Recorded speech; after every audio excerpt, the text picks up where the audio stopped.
मुख्यमंत्री महोदय, काल मला इंस्टाग्रामवर आणि सोशल मीडियावर असं बघायला मिळालं की उबाठाचे जे बाळराजे आहेत त्यांनी सांगितलं की हे सगळं आम्ही केलं आणि आमच्या कामाचं श्रेय हे घेतायत.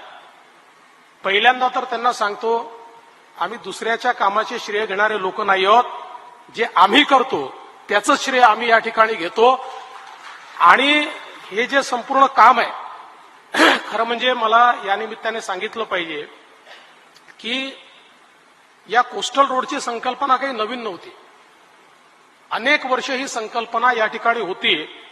मला आठवतं, सन्मान्य उद्धवजींनी तर 2 महानगरपालिकेच्या निवडणुका कोस्टल रोडचं प्रेझेंटेशन दाखवूनच पार पडल्या. कोस्टल रोड कधी झालाच नाही. आणि हे देखील सांगितलं पाहिजे की 2004 ते 2014 दादा राज्यामध्ये आणि केंद्रामध्ये युपीएचं सरकार होतं.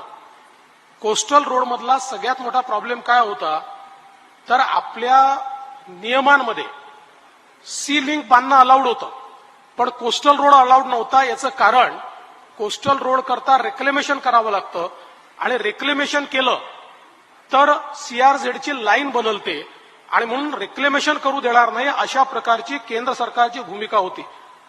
मी अनेक सन्माननीय मुख्यमंत्री आणि विशेषतः जे शेवटचे मुख्यमंत्री युपीएच्या काळातले महाराष्ट्रातले होते त्यांना ड्रीम प्रोजेक्ट म्हणून दिल्लीला जाताना बघितलं. ते दिल्लीला जायचे आणि हात हलवत या ठिकाणी परत यायचे. कधीही त्याला परवानगी मिळाली नाही. मोदी सरकार आलं आणि राज्यामध्ये महायुतीचं सरकार आलं. त्यानंतर आम्ही या प्रवासाला सुरुवात केली. मला आजही आठवतं, 5 बैठका केंद्र सरकारसोबत झाल्या आणि यातल्या प्रत्येक प्रॉब्लेमचा सोल्युशन आम्ही त्या ठिकाणी काढू लागलो.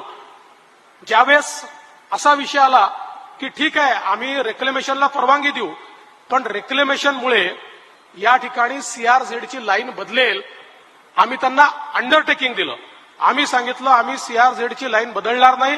कोस्टल रोड झाला तरी सीआरझेडची लाईन तीच असेल, अशा प्रकारचं पहिल्यांदा आम्ही त्यांना एक हे अंडरटेकिंग दिलं. त्यानंतर हा मुद्दा आला, म्हणजे मिटिंगा व्हायच्या, प्रत्येक वेळी नवीन मुद्दा यायचा. त्यानंतरचा मुद्दा आला की एवढी मोठी स्पेस तयार होते, 200 एकर स्पेस तयार होते.